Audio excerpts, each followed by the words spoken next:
Maka kalau pemerintah mau bikin undang-undang, mau bikin peraturan, pakai pikiran. Siapa yang akan melaksanakan peraturan ini? Siapa yang melaksanakan undang-undang ini? Kau jangan bikin undang-undang peraturan semau-maunya. Pikirkan dulu, siapa yang akan melaksanakan peraturan yang kau bikin ini? Yang akan melaksanakan 90% beragama Islam. Jangan Anda bikin peraturan pemerintah yang bertentangan dengan Al-Quran dan Sunnah Nabi. Persilakan Anda bikin peraturan. Kalau peraturan itu jelas-jelas bertentangan dengan Quran dan Sunnah Rasulullah, umat Islam siap untuk tidak mengerjakan. Belanda yang melarang kiai bicara politik, maka saatnya para ulama, saatnya para habaib untuk bicara politik. Selamatkan NKRI ini, selamatkan Indonesia ini, selamatkan negara Republik Indonesia ini. Supaya ulama kalau sayang negara, ulama bicaralah soal 100%. Yang saya sampaikan tadi kepada wali kota dan bapak polisi,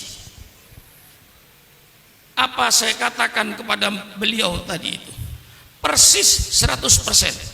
Pidato beliau terakhir itu saya katakan, pemerintah sadarlah bahwa Indonesia ini bukan negara Islam, tapi kebetulan Indonesia ini 90% rakyatnya beragama Islam. Maka kalau pemerintah mau bikin undang-undang, mau bikin peraturan, pakai pikiran. Siapa yang akan melaksanakan peraturan ini? Siapa yang melaksanakan undang-undang ini? Kau jangan bikin undang-undang peraturan semau-maunya. Pikirkan dulu, siapa yang akan melaksanakan peraturan yang kau bikin ini? Yang akan melaksanakan 90% beragama Islam. Jangan Anda bikin peraturan, ya Pak Jinuria. Jangan Anda bikin peraturan pemerintah yang bertentangan dengan Al-Quran dan Sunnah Nabi. Persilakan Anda bikin peraturan. Kalau peraturan itu jelas-jelas bertentangan dengan Quran dan Sunnah Rasulullah, umat Islam siap untuk tidak mengerjakan. Persis tadi saya katakan, nggak ada bedanya. Inilah saudara-saudara, alhamdulillah sudah dibangkitkan semangatnya tadi. Sekarang tinggal saya ngisi ilmunya. Ya, sudah cukup tadi dibangkitkan dengan ilmunya, dengan semangatnya.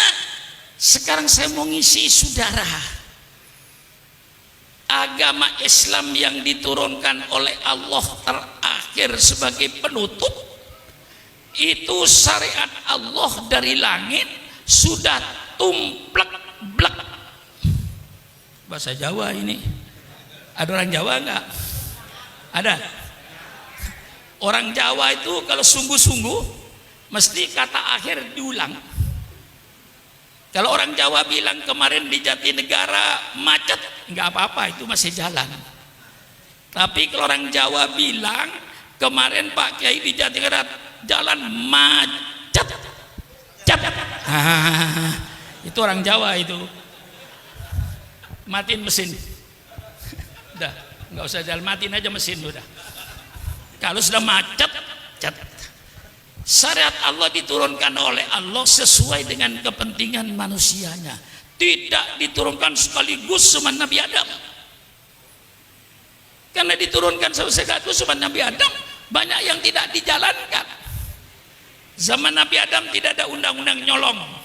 Mengapa tidak ada undang nyolong? Karena zaman Nabi Adam tidak ada orang nyolong. Mengapa tidak ada orang nyolong? Karena tidak ada orang. Selesai. Untuk apa diturunkan undang-undang nyolong? Nggak ada gunanya itu. Dunia belum dikapling-kapling. Negara saja belum ada. Nggak perlu, nggak diturunkan oleh Allah. Zaman Nabi Adam Tidak diturunkan undang-undang perkawinan sempurna seperti kita ini. Mengapa? Karena zaman Nabi Adam tidak ada orang kawin. Mengapa tidak ada orang kawin? Ya tidak ada orang. Siapa mau jadi besan? Cukup Allah kasih kemurahan. Kakak kandung kawin dengan adik kandung, adik kandung. Kalau sekarang di Jatinegara ada orang mau kawin dengan adik kandungnya sendiri, itu anak salah lahir. Mestinya lahirnya zaman Nabi Adam. Datang Nabi Nuh sempurnakan, datang Nabi Ibrahim sempurnakan, datang Nabi Musa sempurnakan, datang Nabi Isa sempurnakan dengan kitab Injilnya. Datang Nabi Muhammad, semua kitab ditarik oleh Allah. Maka semua kitab ini sebenarnya menurut Al-Quran sudah tidak ada di permukaan bumi. Yang asli menurut Islam, Injil yang asli, yang firman Allah kepada Nabi Isa, bukan perkataan Nabi Isa. Itu kitab Injil. Kitab Taurat itu perkataan firman Allah kepada Nabi Musa, dan bukan perkataan Nabi Musa sebagaimana Al-Quran. Al-Quran diturunkan sempurna, semua syarat Allah tumplak blek, tumplak blek, gak ada sisanya lagi sudah. Sehingga Islam diturunkan mengatur segala-galanya. Orang yang berkata, kalau boleh saya katakan kaum sekuler, yang mengatakan bahwa agama tidak mengatur kehidupan manusia sehari-hari, sehingga agama dipisahkan dengan kehidupan manusia sehari-hari, itu menunjukkan orang itu orang yang tidak mengerti Islam. Kalau dia mengerti Islam dan mengerti syariat Islam, tidak mungkin dia berfaham sekularisme, karena Islam mengatur segala-galanya, mengatur rumah tangga. Mengapa Islam mengatur rumah tangga? Jawabannya gampang, supaya yang namanya suami, yang namanya istri, yang namanya anak mempunyai akhlakul karimah. Maka Islam bicara rumah tangga, bagaimana kewajiban suami, kewajiban istri untuk membentuk anggota rumah tangga berakhlakul karimah. Innama bu'itsu liutammima makarimal akhlak. Allah berbicara soal bermasyarakat, bagaimana kita bertetangga, bermasyarakat supaya rukun, supaya damai. Kembalikan kepada ajaran Islam, mesti rukun, mesti damai. Tetangga dengan tetangga mempunyai akhlakul karimah. Man kana yu'minu billahi wal yaumil akhir falyukim jarahu. Subhanallah. Mengapa Islam bicara soal bermasyarakat? Supaya anggota masyarakat itu bermoral, berakhlak. Islam berbicara soal pertanian. Mengapa Islam bicara soal pertanian? Supaya petani-petani itu berakhlak Islam. Jangan ngambil tanah orang walaupun satu jengkal, akan dikalungkan api neraka. Tanamlah tanah yang milikmu, jangan sampai menanam tanah milik orang lain. Nanti setelah panen apa kewajibannya? Lihat fakir miskin. Itulah sebabnya Islam bicara soal pertanian, supaya petani-petani itu berakhlak, bermoral. Mengapa Islam bicara ekonomi, bicara soal jual beli, bicara soal koperasi? Siapa bilang Islam tidak bicara soal ekonomi? Orang yang berkata Islam tidak bicara ekonomi, itu orang yang bodoh, tidak tahu syariat Islam. Kalau dia baca Fathul Qorib, dia baca Fathul Mu'in, ada babul bai', bab dengan jual beli, ahallallahul bai'a wa harrama riba, ini ekonomi. Ar-rasi wal murtasi finnar, orang yang menyuap dan yang terima suap di neraka. La ta'kulu amwalakum bainakum bil batil, jangan kau makan harta orang lain dengan cara yang batil, ngurangin timbangan dan seterusnya. Islam mengatur ekonomi. Sampai cara mesen barang, Islam mengatur menurut sunnah Rasulullah bagaimana cara mesen barang, bagaimana berkooperasi. Islam mengatur bagaimana cara penanaman modal yang dikenal dalam hukum fikih babul qirot. Ada yang membaca babul qirot, persilakan. Bagaimana investasi dalam Islam. Islam berbicara sampai mendetil bagaimana memesan barang. Ya guys, sekarang ada online, ada syarat-syaratnya, memesan namanya babus salam. Bagaimana kita memesan barang, syaratnya bagaimana, pembayarannya bagaimana. Persilakan baca Fathul Qarib, Fathul Muin. Jadi kalau ada tokoh Islam berkata bahwa Islam tidak mengatur kehidupan manusia sehari-hari, itu keluar dari orang-orang yang bodoh dan tidak mengerti syariat Islam. Paham? Paham? Mestinya saya sudah tidak pidato begini. Dulu 40 tahun yang lalu saya begitu pidato begini. Tapi kalau sudah Islam dikutik-kutik, saya katakan jangan membangunkan macan tidur. Saya sudah tidur sebenarnya karena tua. Tapi jangan coba-coba Islam itu dipermainkan. Syukur akan tampil sebagaimana dulu ketika umur 20 tahun, 30 tahun. Tangan saya masih mampu untuk nunjuk-nunjuk. Kalau ini sudah menyangkut soal Islam. Jadi orang yang berkata Islam tidak mengatur ekonomi, tidak mengatur politik, itu orang yang bodoh Islam. Ngaji, jangan Islamnya cuman asyhadu alla ilaha illallah wa asyhadu anna muhammadar rasulullah, tidak pernah belajar Islam, tidak pernah ngaji tafsir, tidak pernah ngaji hadis, lalu berkata bahwa Islam tidak mengatur kehidupan manusia. Itu keluarlah dari pemikiran orang-orang yang bodoh Islam. Paham? Mengatur ekonomi, mengatur ekonomi supaya pelaku ekonomi bermoral, yang dagang berakhlak, yang buka industri berakhlak. Ini tujuannya mengapa Islam bicara ekonomi, supaya pelaku ekonominya bermoral, berakhlak. Innama bu'itsu liutammima makarimal akhlak. Paham? Mengapa Islam bicara politik? Intinya kata kuncinya satu, innama bu'itsu liutammima makarimal akhlak. Mengapa Islam bicara politik? Islam bicara politik supaya pelaku politik bermoral, berakhlak. Sebagai seorang pemimpin, apa kewajibannya terhadap rakyatnya? Hai pemimpin-pemimpin, jangan kau berpikir apa yang akan saya ambil dari rakyat, tapi pemimpin berpikirlah apa yang akan kau berikan kepada rakyatnya itu. Kalau kau selalu berpikir apa yang saya ambil dari rakyat, ya gampang, naikkan semua pajak. Maka pemerintah bukan berpikir apa yang saya ambil dari rakyat, tapi pemerintah berpikir apa yang harus saya berikan kepada rakyat. Bagaimana? Bagaimana?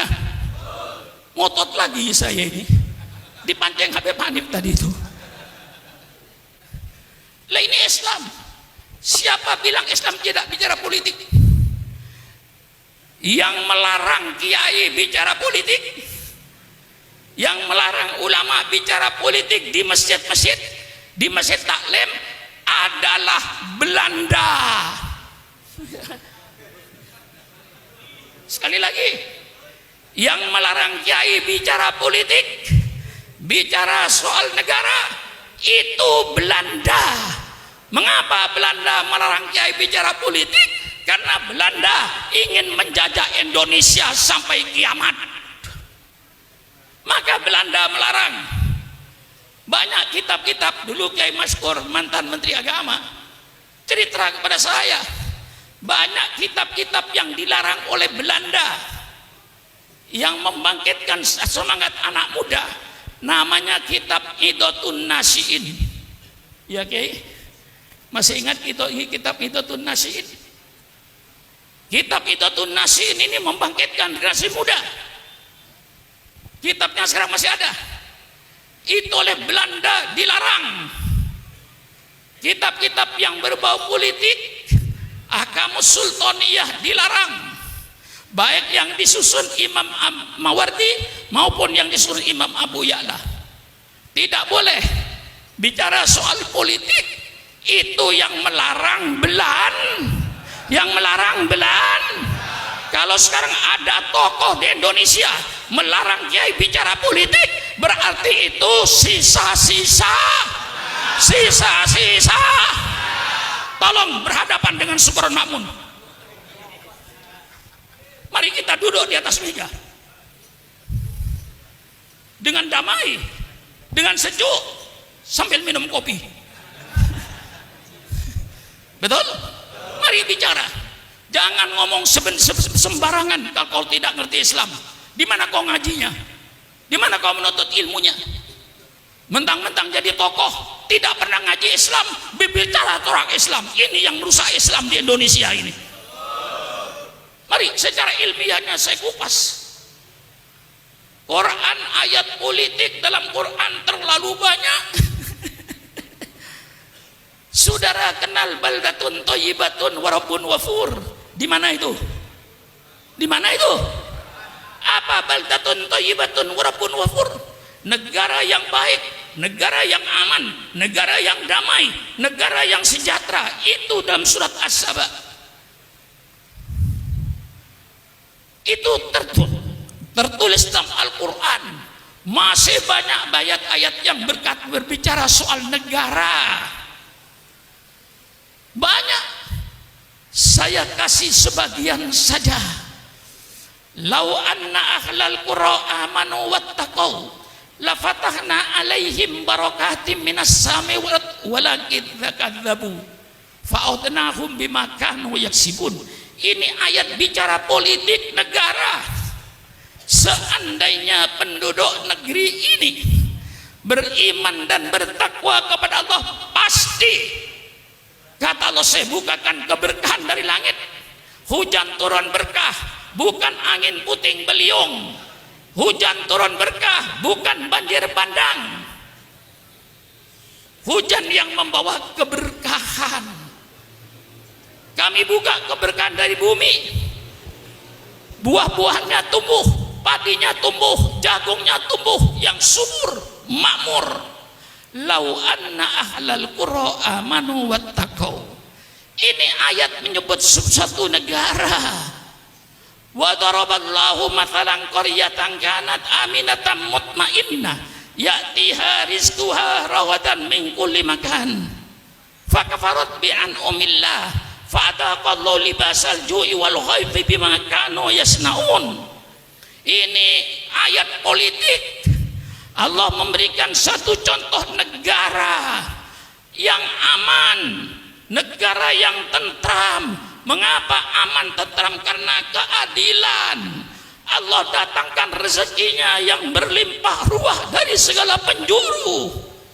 Negara ini yang menjadi cita-cita setiap manusia. Negara seperti di Quran ini yang diharapkan oleh semua manusia. Tapi apa yang terjadi? Fakafarat bi an'amillah. Mereka lalu ingkar kepada nikmat Allah. Allah tukar. Fa'adaqahul libasal ju'i wal khawfi bima kanu yasnaun. Allah tukar rezeki yang berlimpah ruah dengan kelaparan. Berapa banyaknya bangsa ini sedang lapar hari ini. Subhanallah, subhanallah. Allah tukar keamanan dan ketenangan dengan kegelisahan. Lihat sekarang ini di Irian, di mana-mana tempat. Subhanallah, subhanallah. Allah bicara negara. Malah Allah menceritakan lagi bagaimana Allah cara menghancurkan suatu negara. Ini terperinci dalam Al-Quran. Dalam Al-Quran terperinci. Idza aradna an nuhlika qaryatan amarna mutrafiha fafasaku fiha faqqa alahil qawlu fadammarnaha tadmira. Kalau Allah ingin menghancurkan suatu negara, apa yang Allah jadikan? Allah perintahkan orang-orang yang bergelimang dalam kenikmatan untuk taat kepada Allah, tapi mereka tidak taat kepada Allah. Orang-orang kayanya yang bergelimang dengan kenikmatan itu, mereka main perempuan, main judi, mabuk-mabukan segala larangan Allah. Itulah Allah hancurkan negeri itu kalau ini sudah terjadi. Ada yang membaca tafsir itu bukan amarna, dibaca amarna. Kalau Allah ingin menghancurkan suatu negara, maka Allah jadikan pemimpin negaranya itu orang-orang yang bergelimang dalam kemewahan. Karena mereka sudah bergelimang dalam kemewahan, dengan makan duit rakyat, dia lupa kepada rakyatnya. Dia kerjakan kedoliman, dia kerjakan ketidakadilan. Disitulah Allah hancurkan negeri itu. Bagaimana? Ini nyumbang atau menduskan Habib Hamid pada saya ini. Ya karena saya orang tua, maka diletakkan belakang itu benar itu. Persilakan Kiai bicara segala macam, bicara bebas. Syukur Mamun suruh terakhir mesti nyambung. Kayak asli pidato, saya belakangan nyambung. Setiap Kiai pidato saya belakangan nyambung. Tinggal nerusin aja. Maklum umurnya 81 tahun. Ya bicara 8 apa? Saya ini pidato Habib Hanif sudah 53 tahun. Saya pidato sejak zaman Bung Karno. Saya sudah pidato melawan Bung Karno. Mestinya orang Betawi itu secara psikologisnya sudah bosan melihat saya. Mestinya bosan Anda. Masa lihat muka saya 53 tahun? Mendengar suara saya mulai saudara di ibtidaiyah, mulai di sanawiyah sampai sekarang jadi kiai. Insya Allah Kiai Munawir asli itu mendengar pidato saya barangkali di sanawiyah waktu itu. Mendengar pidato saya, mestinya kiai sudah bosan mendengar suara saya ini. 52 tahun 3 bulan bertahun suaranya itu aja. Mukanya itu aja. Bosan enggak? Bosan enggak? Mengapa tidak bosan? Saya memberikan ini bahwa Islam itu bicara politik. Belanda yang melarang kiai bicara politik, maka saatnya para ulama, saatnya para habaib untuk bicara politik. Selamatkan NKRI ini, selamatkan Indonesia ini, selamatkan negara Republik Indonesia ini, supaya ulama kalau sayang negara, ulama bicaralah soal politik di masjid-masjid dengan syarat politik Al-Quran yang santun dan sopan, politik sunnah Rasulullah, politik yang santun dan sopan, bukan politik seperti sekarang ini yang penuh dengan hoak, penuh kebohongan, penuh ketidakadilan. Mari kita bikin politik yang sopan, politik yang santun, kembali politik yang sopan, politiknya Al-Qur'an.